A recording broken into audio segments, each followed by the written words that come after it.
저희가 계속해서 마가복음의 말씀을 보고 있습니다.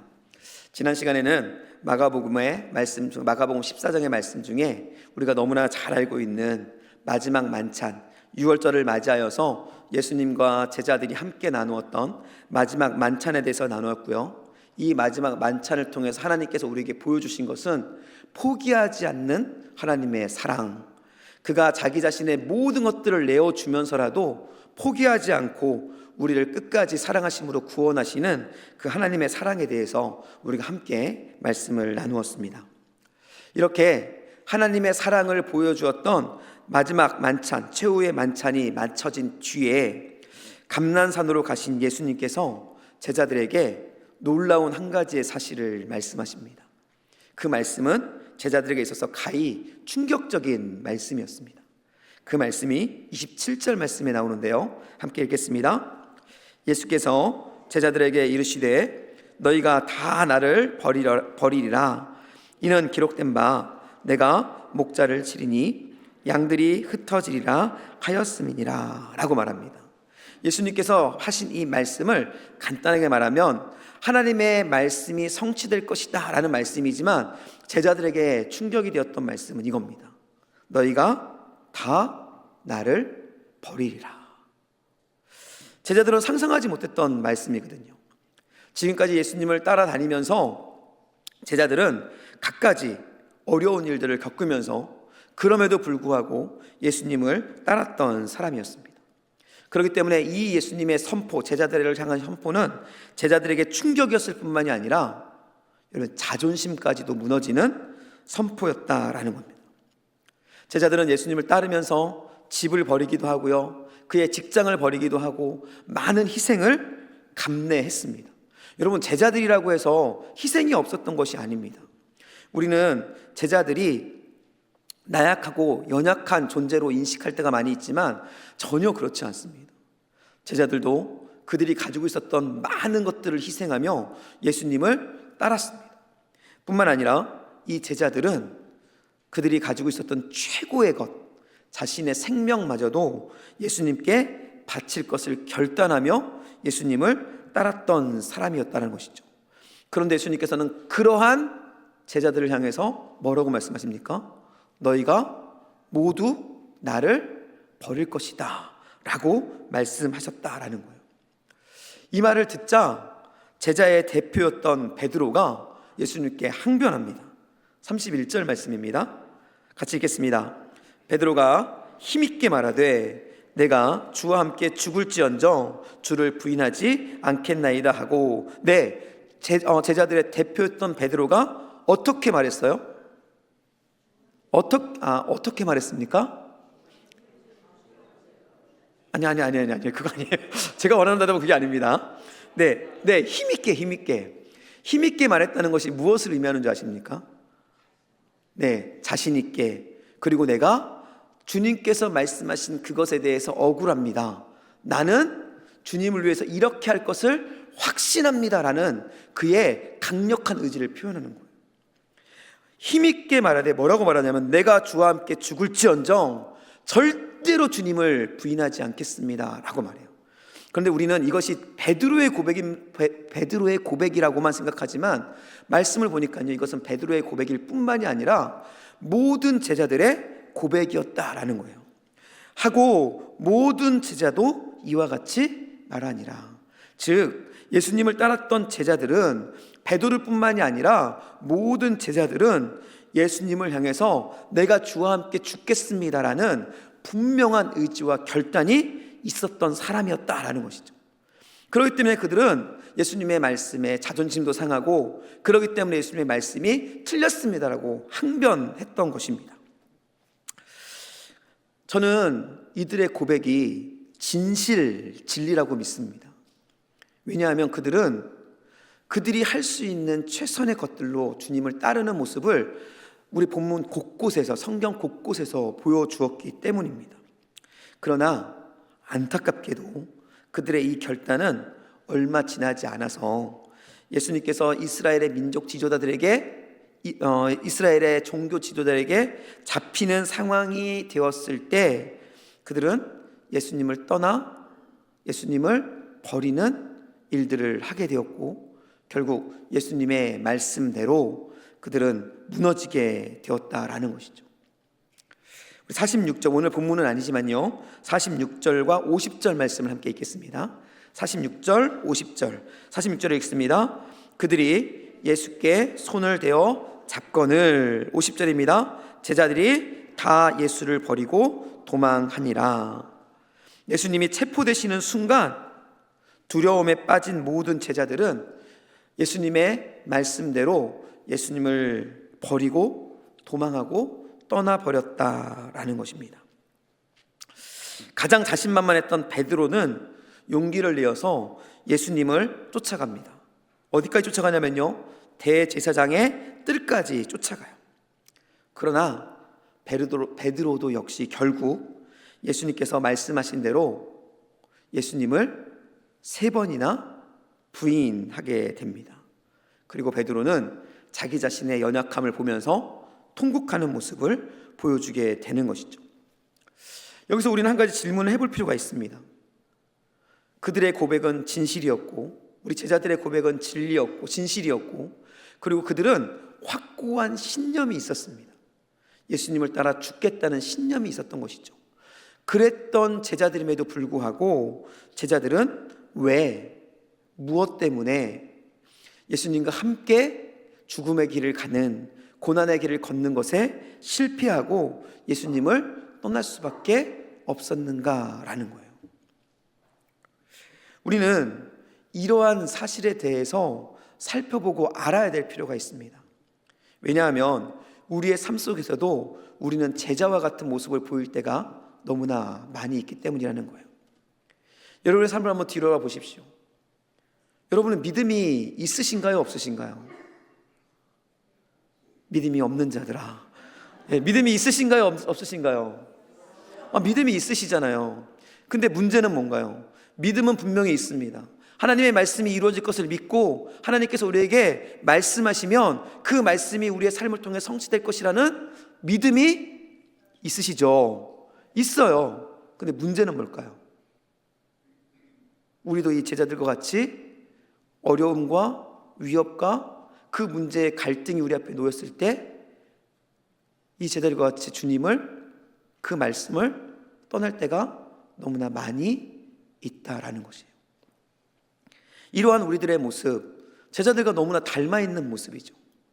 그렇기 때문에 왜 제자들이 예수님을 부인할 수밖에 없었는가라는 사실을 우리가 알 수 있다고 한다면 우리 또한 우리의 실수를 만회하고 주님을 포기하지 않고 하나님의 말씀을 포기하지 않고 하나님의 말씀을 따라 살아갈 수 있는 방법을 발견할 수 있다라는 것이죠.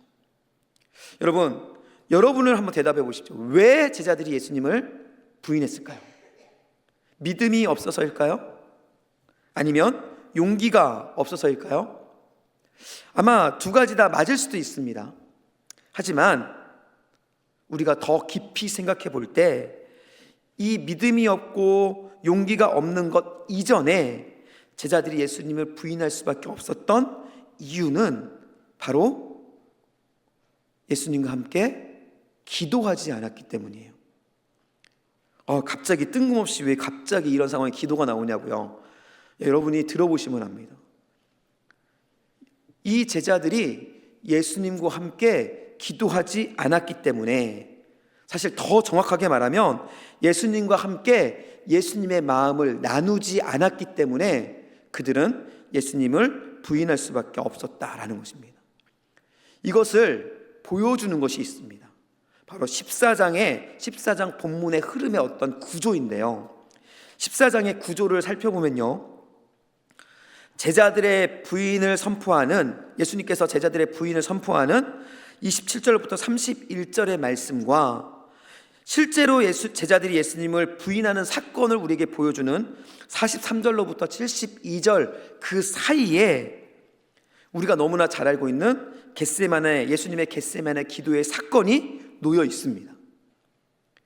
이것은 무엇을 의미하냐면요, 예수님의 예언, 예수님의 제자들이 예수님을 부인하게 될 것이라는 그 말씀이 실제로 성취되는 과정 속에 그 이유가 무엇인지를 가운데에 보여주고 있기 때문에 그래요. 그런데 그 기사가 무엇이냐면 바로 겟세마네에서 예수님께서 기도하셨던 사건이다라는 것이죠. 그 사건 가운데 일어났던 그 예수님의 기도의 사건, 겟세마네 기도에 일어났던 한 가지 사건이 바로 제자들이 예수님을 부인할 수밖에 없었던 이유로 우리에게 보여주고 있다라는 것입니다. 그럼 겟세마네 기도의 사건 속에서는 어떤 일이 있었을까요?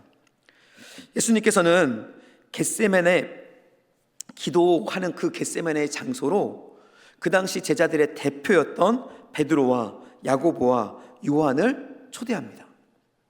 그리고 그들을 초대한 뒤에 예수님께서 지금까지 보여주시지 않았던 한 가지의 모습을 보여주세요.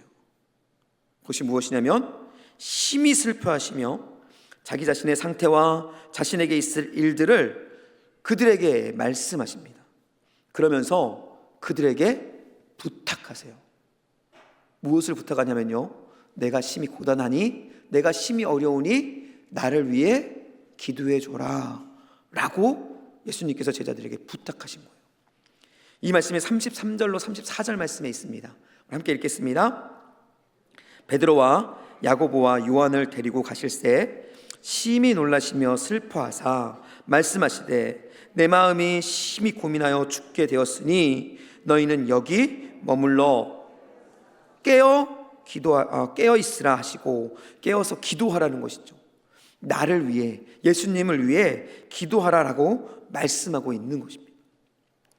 이때의 예수님의 마음이 얼마나 힘들었는지는 이 기도의 장소인 겟세마네라는 지명이 잘 보여주고 있습니다. 이 겟세마네라는 지명은요, 기름을 짜는 틀이라는 뜻인데요, 여러분 그 당시에 기름을 짜는 방법은 아주 간단했습니다. 올리브를 붓습니다. 그리고 붓은 올리브를 기름 짜는 틀에 놓고 이제 돌을 올려서 짜는 것이죠. 그런데 중요한 것은 기름을 짤 때 한 번에 짜는 게 아니었다라는 거예요. 첫 번째는 좀 가벼운 돌을 올려놓고 기름을 짭니다. 그 기름은 관유, 하나님의 성전에 쓰이는 기름으로 드려집니다. 두 번째, 조금 더 무거운 돌을 올려요. 그러니까 가벼운 돌 위에 또 무거운 돌을 올리는 것이죠. 그러면 그때 나온 기름은 가정집에서 식용으로 먹습니다. 그리고 마지막으로 세 번째 짜요. 이제는 정말 무거운 돌을 그 위에 올립니다. 그렇게 나온 기름으로 갖가지의 일들을 하게 되는 것입니다. 그런데 이 겟세마네의 이 지명과 같이 지금 예수님의 마음이 세 번째 돌이 올라져 있는 기름이 짜여진 모습과 같은 마음이다라는 거예요. 짜져서 더 이상 무엇인가를 내놓을 수 없을 정도로 최고로 힘들고 어려운, 십자가 앞에서 최고로 힘들고 어려운 그 모습을 지금 제자들에게 보여주신 거예요. 그러면서 그 모습을 제자들에게 나누면서 제자들에게 부탁하신 겁니다. 나의 어려움을 알고 내가 너희에게 부탁하니 나를 위해서 기도해 주렴. 예수님은 십자가의 그 중압감이 얼마나 대단했는지 또 다음 시간에 나누게 될 겟세마네 기도 자체에서 우리는 알 수 있습니다. 예수님은 홀로 힘겨운 싸움의 한가운데에서 제자들을 초청하신 거예요. 그리고 나의 이 싸움에 함께 동참해 주기를 제자들에게 그의 마음을 전해 주었던 것입니다. 그런데 문제가 무엇이었냐면 제자들은 그 예수님의 마음을 공감하지 못했어요. 알지 못했습니다. 예수님이 어떠한 상태인지, 예수님이 어떠한 마음인지, 예수님이 지금 얼마나 힘든지에 대해서 그들은 알지 못했어요. 그래서 그들은 예수님의 그 간절한 부탁에도 불구하고 잠을 자는 어처구니 없는 모습을 보여주었던 것입니다. 성경에는 피곤했기 때문이라고 이야기하죠. 여러분, 정말로 고민되고 정말로 나에게 다가온 그 문제로 인해서 내 마음이 심히 고단하고 아플 때 여러분 잠이 오시나요? 만약 제자들이 예수님의 마음에 공감하고 예수님의 아픔을 나의 아픔으로 느끼고 제자로서 스승의 마음을 품었다고 한다면 제자들은 결코 잠들지 않았을 것입니다. 그런데 제자들은 잠이 들어버린 것이에요. 이렇게 잠들었던 제자들 앞에 갑작스럽게 어떤 사건이 벌어졌냐면 바로 예수님이 붙잡히는 사건이 벌어진 겁니다. 예수님의 마음을 알지도 못하고 깨어 기도하고 있지도 않은 잠자고 있던 상황 속에서 닥쳐온 갑작스러운 예수님의 체포, 그것을 당하며 그 앞에서 어찌할지 모르는 그들에게 있는 것은 두려움밖에 없었어요. 그래서 그들은 그 두려움 앞에 어찌할 수 없어서 그들은 예수님을 부인하고 도망칠 수밖에 없었다라는 것입니다.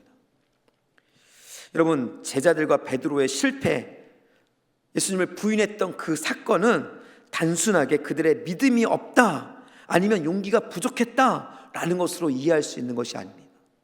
바로 그들이 영적으로 준비되지 못했다라는 것을 보여주고 있다라는 것이죠.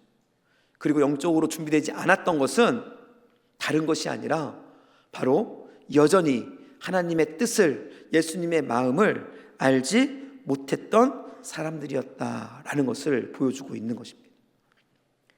결과적으로 그들은 시험에 닥쳤을 때 준비되지 않은 그들의 모습으로 인해 믿음이 흔들렸고, 그리고 그들은 주님을 부인할 수밖에 없었다라는 것이죠.